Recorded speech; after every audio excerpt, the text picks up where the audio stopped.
जय हिंद। आज का हमारा टॉपिक है पास्ट कॉन्टिन्यूअस। पास्ट कॉन्टिन्यूअस समझने से पहले आपको थोड़ा सा रिवर्स में जाना पड़ेगा प्रेजेंट कॉन्टिन्यूअस पर। सबसे पहले मैं आपको कॉन्टिन्यूअस बताता हूं। जब भी कोई एक्टिविटी कॉन्टिन्यूअस प्रोसेस में होती है, मतलब वो काम, अब कोई भी एक्टिविटी अभी फिलहाल चल रही होती है, उसे बोलते हैं कॉन्टिन्यूअस प्रोसेस।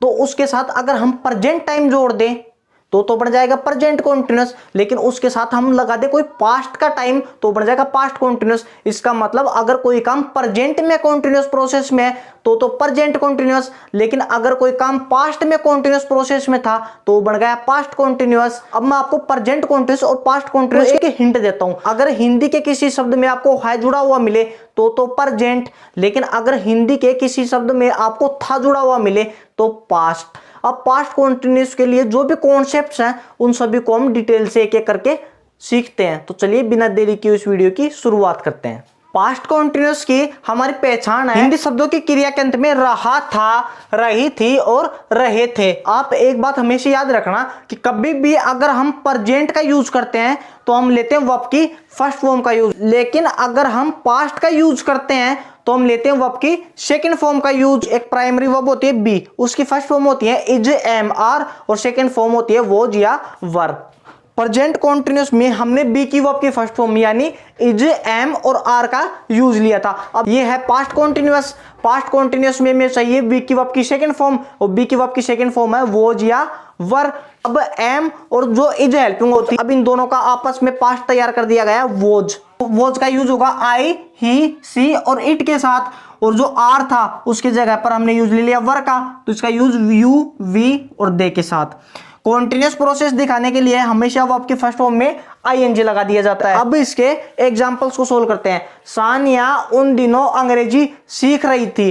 किसी भी सेंटेंस को देखते ही आपको ये समझ में आ जाना चाहिए कि सेंटेंस के चार टाइप होते हैं, अफर्मेटिव, नेगेटिव, इंटेरोगेटिव और इंट्रोगेटिव नेगेटिव। अब ये सेंटेंस कौन सा है? अफर्मेटिव है, नेगेटिव, इंट्रोगेटिव, इंट्रोगेटिव नेगेटिव। आपका जवाब है सेंटेंस है अफर्मेटिव। अफर्मेटिव सेंटेंस में ओनली एक ही पैटर्न यूज होता है, सब्जेक्ट, उसके बाद में हेल्पिंग वर्ब, फिर मेन वर्ब, फिर ऑब्जेक्ट। और अगर इसका नेगेटिव बनाना पड़े तो हेल्पिंग वर्ब और मेन वर्ब के बीच में नोट लग जाता है। अगर इंटरोगेटिव बनाना पड़े तो हेल्पिंग वर्ब शुरुआत में आ जाती है, और इंटरोगेटिव नेगेटिव बनाए हेल्पिंग वर्ब शुरुआत में तो आई जाएगी, फिर सब्जेक्ट, फिर नोट, फिर मेन वर्ब, फिर ऑब्जेक्ट।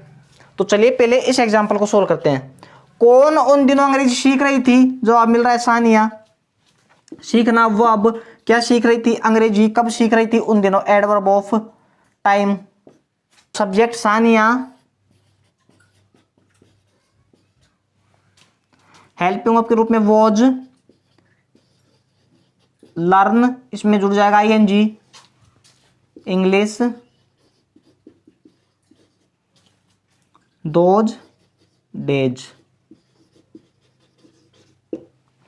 ये तो बन गया इसका अफर्मेटिव। अब इसके नेगेटिव, इंटरोगेटिव और इंट्रोगेटिव तैयार करते हैं। अब इस एग्जांपल पर बढ़ते हैं। सानिया उन दिनों अंग्रेजी नहीं सीख रही थी, तो सबसे पहले हमें चाहिए सब्जेक्ट सानिया, इसके बाद में हेल्पिंग वर्ब वॉज।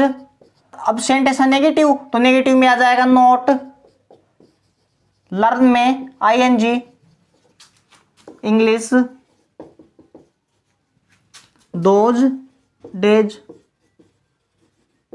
अब इसका इंटरोगेटिव तैयार करते हैं। क्या सानिया उन दिनों अंग्रेजी सीख रही थी? ये सेंटेंस आपको देखते ही समझ में आ गया इंटरोगेटिव है, क्योंकि लास्ट में क्वेश्चन मार्क आ रहा है।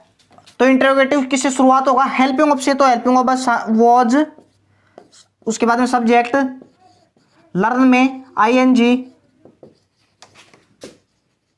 Object English, those, days.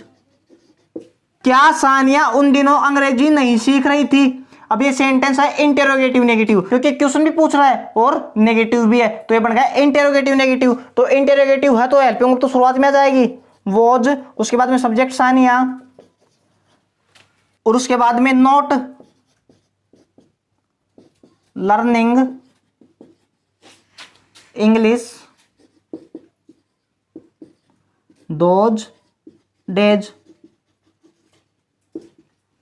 तो उम्मीद है आपको ये वीडियो बिल्कुल समझ में आई होगी। अगर आप हमारी और वीडियोस देखना चाहते हैं तो आपको लिंक डिस्क्रिप्शन में मिल जाएगा। अब मिलेंगे अगले वीडियो में।